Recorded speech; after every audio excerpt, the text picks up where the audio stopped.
Yo les bros, bienvenue sur Spatule Bro, je suis le chef et on se retrouve pour la petite review de l'épisode 3 de la nouvelle série un petit peu sensation qui fait un petit peu le buzz en ce moment, la série Zom 100 Bucket List of the Dead dont la sortie m'était totalement passée à côté, je savais même pas que ça sortait ce truc là et puis tout d'un coup j'en ai entendu parler de partout, j'ai regardé avec un peu de retard les deux premiers épisodes et j'ai reçu une petite claquounette sur le museau. C'était un très bon animé, très bien produit, très bien écrit.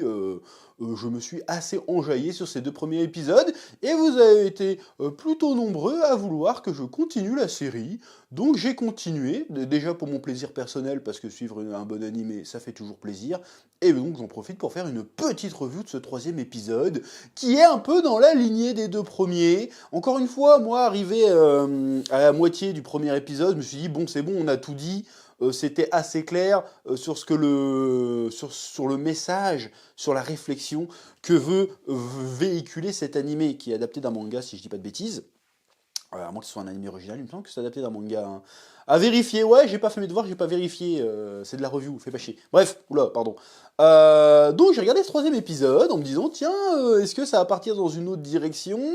Et force est de constater que ça part dans la même direction, tout en prenant une direction un peu inattendue, dans le sens où le thème général reste le même, mais on l'aborde un petit peu différemment. On rajoute un peu de la nuance à la chose qu'on nous a présentée dans l'épisode 1. C'est déjà ce que faisait l'épisode 2 d'ailleurs avec le point de vue de la fille dont on ne sait toujours pas le nom d'ailleurs, qui était un peu déjà un espèce de miroir inversé du héros Akira. Hein. Akira c'était un mec qui était soumis à la société, qui subissait la vie, et là il rencontrait un personnage qui contrôlait absolument tout dans la vie, et qui, dans tout son contrôle, oublier de vivre et se contenter de survivre. Et lui, c'était un peu pareil, il survivait, mais il vivait pas vraiment. Et maintenant que la société s'est écroulée, il va pouvoir vivre pleinement, parce qu'il n'a plus de dogmes, de normes, de règles qui le restreignent. Bon, après, ça marche que si t'es un gars bien.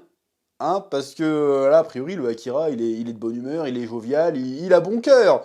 Je me demande si à un moment donné, ils vont croiser des gens qui, pareil, étaient restreints par la société, mais qui sont pas gentils. Il y en a forcément. Hein. D'ailleurs, c'est le propos de tous les trucs post-apocalyptiques avec des zombies, ou post-apocalyptiques en général, c'est que la société s'effondre, on voit qui est bon et qui est mauvais, si tant est que bon et mauvais soient des choses perceptibles dans la réalité, hein, ce sont des concepts philosophiques, est-ce qu'il y a vraiment du bien et du mal? Je ne sais pas, qui suis-je pour répondre à cette question? Mais dans Walking Dead, tu vois très bien qui c'est qui devient des leaders charismatiques et qui essayent de sauver la veuve orphelin, et ceux qui deviennent des putains de tyrans. Hein, et au bout d'un moment, d'ailleurs, les deux figures s'entremêlent, et c'est là que ça devient intéressant. Hokuto no Ken, c'est pareil, bon, il n'y a pas de zombies, tu me diras, mais c'est un post-apocalyptique. Tu vois Kenshiro qui devient un espèce de sauveur christique, qui est messianique, qui essaye de sauver la veuve et orphelin, et puis à côté, t'as Rao qui devient un espèce de dictateur, ou Sauzer, ou d'autres. C'est Sauzer, hein, je crois que c'est ça. Donc c'est un sujet très intéressant. Donc j'attends de voir, parce que pour l'instant c'est assez léger, bon, il y a des touches de drame, mais pour l'instant c'est un récit quand même plus ou moins léger. Je suis très curieux de voir s'ils vont rencontrer à un moment donné des gens qui étaient restreints par la société, mais dans le cas où c'était une bonne chose. Ça pourrait être sympathique d'explorer ce truc-là. Et surtout de tester son optimisme retrouvé face à ce genre d'individus. Ça pourrait être intéressant. Et là, bon, là, on changerait complètement de registre, mais ça pourrait être super intéressant. Oui. Bref, ce second épisode se concentre un petit peu plus sur... déjà, on retrouve Akira qui vit sa life, qui essaie de se faire pousser une barbe, qui n'y arrive pas, et qui dit, tiens, le réseau est revenu. Eh, c'est vrai que, en fait, je parlais pas plus trop avec mes amis de l'époque, parce que j'étais tellement absorbé par mon travail que je vais peut-être pouvoir revoir ma bucket list et faire, tiens, passer une soirée avec des potes. Eh ben, je vais essayer de voir quel pote pourrait avoir survécu. Et puis, il se souvient de son pote du lycée qui faisait tout le temps marrer, qui était dans son équipe de rugby. Il fait, tiens, le Kenjo, là, il me faisait toujours rigoler. Je suis sûr que lui, c'est un balèze. Je pense pas qu'il soit mort. Vas-y, je l'appelle. Et pendant ce temps-là, tu vois, le Kenjo, il est enfermé dans un love hotel chambre SM avec une meuf qui s'est transformée en zombie. Or, comment la meuf s'est transformée en zombie? Bon, encore une fois, j'imagine qu'on n'aura pas forcément l'explication de qu'est-ce qui a propagé, le virus, hein, la pandémie zombie. Est-ce que c'est essentiel à savoir? En vrai, on s'en fout, hein, c'est une pandémie de zombies, c'est bon, on s'en bat les couilles. À moins que le gars essaye de sauver l'humanité réellement, j'en sais rien. Mais du coup, c'est un petit peu intriguant. Comment la meuf, elle s'est retrouvée en zombie, elle s'est fait mordre avant, ou je sais pas. Enfin bref. Donc il essaye de survivre tant bien que mal dans cette chambre d'hôtel, il vit que à coups de bouteilles d'eau, il a rien à manger, et puis quand il regarde dehors, il y a des zombies partout, il fait ouais, je suis foutu, ma vie c'est de la merde.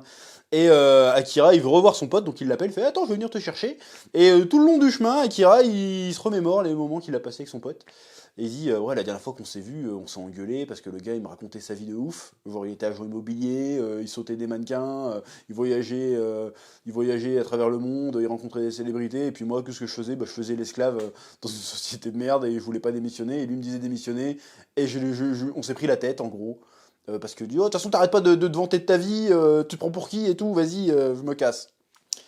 Et donc, il finit par retrouver son pote, et là, il s'excuse, c'est genre, ouais, t'avais raison, en fait, j'aurais dû, comment dirais-je, j'aurais dû démissionner, c'était débile la vie que je menais et j'aurais pas dû t'en prendre à toi, à m'en prendre à toi. C'est pas de ta faute si ma vie c'était de la merde. Vas-y, pardonne-moi, tu vois. Et quelques temps après, bon, il se sauve et tout, voilà, bref. Et là, il y a la symbolique incroyable, enfin incroyable, en tout cas c'est assez bien vu. Ils vont sur le toit. Et alors que Akira a priori c'était pas l'intrépide de la bande, il fait vas-y on est baisé, vas-y on va sauter sur le toit d'en face. Et là faut comprendre que de toute façon on va se faire manger, et donc quitte à se faire manger autant tout tenter pour survivre, parce que c'est sa nouvelle philosophie, c'est bon c'est pas grave, je vais faire ce que j'ai envie de faire, et si je dois mourir me croquer par un zombie, et bah, c'est toujours mieux que de retourner au boulot et d'avoir une vie de merde comme avant. Donc maintenant c'est je vis ou je meurs, peu importe, il n'y a pas d'entre-deux, il n'y a pas de compromis, je veux survivre, je saute sur le toit, et il essaye de motiver son pote, et son pote fait « Oh non, je n'arriverai jamais à sauter, et en fait je me rends compte que toi tu viens t'excuser de t'être emporté contre moi, mais en fait je le méritais parce qu'en fait je t'ai menti, même si ma vie a priori était cool, et ben en fait ça me plaisait pas, moi je voulais être humoriste à la base, je voulais pas vendre des appartements, je voulais pas arnaquer des gens, je voulais pas, enfin taper des mannequins, je pense il était partant, mais il a pas pris de plaisir dans sa vie et il venait se vanter pour se rassurer par rapport à son pote. Et là, c'est intéressant parce que ça nous dit que finalement, même le bonheur affiché ne représente pas vraiment le véritable bonheur. C'est pas parce que t'as de l'oseille, tu voyages et que tu tapes des mannequins que t'es pas heureux. Je crois pas à la phrase que je viens de dire. Je crois pas à la phrase que je viens de dire, mais c'est le message dans le truc. C'est qu'en apparence, il était heureux, mais en réalité, il faisait pas vraiment ce qu'il faisait. Donc lui non plus n'était pas libre à un autre degré, bien sûr. Autant le Akira était assujetti à un truc qui le rendait vraiment malheureux et qui était vraiment oppressant, autant son pote était assujetti, soumis à un mode de vie bon, qui le donnait du plaisir, qui lui donnait un certain confort. En fait, il était trop attaché au confort et ça lui enlevait pas son regret et sa peur de vouloir vraiment assumer la vie qu'il voulait mener. Et son truc dans la vie, c'est de faire rire les gens, c'est d'être humoriste. Et le gars lui dit donc, Akira lui fait, bah maintenant, qu'est-ce qui t'empêche d'être humoriste? Bon, il y a plus de comedy club, j'imagine. Bon, ça doit pas aider, mais qu'est-ce qui t'empêche de vivre pour faire rire les gens maintenant? Et là, il fait la réalisation avec le petit soleil qui revient. Il fait oh, mais c'est vrai. Vas-y, je saute, je me fous à poil. Et au pire, si je meurs, c'est pas grave, j'aurais fait une dernière bonne blague. Donc la symbolique était plutôt intéressante. J'aime bien cette idée. Après, ils ont une discussion. Et au cours de la discussion, il fait mais en fait, avant, c'était avant que t'étais un zombie. Alors que maintenant, t'es un homme libre. Et maintenant, il n'y a plus rien qui nous retient, on peut faire ce qu'on veut. Et il y a une espèce de soulagement général. Et en fait, les zombies, finalement, les zombies, bah, c'est pas juste des zombies, c'est une symbolique. C'est les zombies, c'est les gens qui représentent malheureusement l'immense majorité des gens dans nos sociétés actuelles, bah, qui subissent la vie, qui ne font pas ce qu'ils veulent réellement et qui ne sont pas réellement accomplis, épanouis, en fait. Donc, t'as le choix, soit tu deviens un zombie, soit tu deviens ce que tu veux être, en prenant le risque de mourir, mais au moins, t'auras réellement vécu, même si t'atteins pas ton but. Donc j'aime bien cette idée, je trouve ça plutôt intéressant. Et ça a été clairement symbolisé par le saut dans le vide. Parce que c'est ça finalement, changer de vie, c'est sauter dans le vide. Et tu prends le risque de tomber. Et ça c'est beau, c'est beau, c'est intéressant. Voilà, et en plus, tout ça en étant drôle. Après, il y a tout le délire avec l'espèce de club de. Comment on appelle ça? C'est pas des escortes, c'est des hôtes, je crois que c'est ça, des clubs d'hôtes qu'il y a au Japon où c'est des petites gonzesses qui vont payer pour boire des cafés avec des beaux gosses. Et il n'y a qu'au Japon que ça peut exister ce truc-là. Dans tous les autres pays du monde, c'est plutôt l'inverse. Mais au Japon, non, vas-y, on va payer pour aller boire avec des beaux gosses. Bon, bref, admettons. Et du coup, ils s'organisent en mode révolte et tout. Et j'ai envie d'y voir un peu encore une fois une symbolique, c'est que les mecs, au lieu d'accepter l'état de fait que la société est tombée, et ben les mecs, t'as l'impression qu'ils essayent de la maintenir en vie en fait.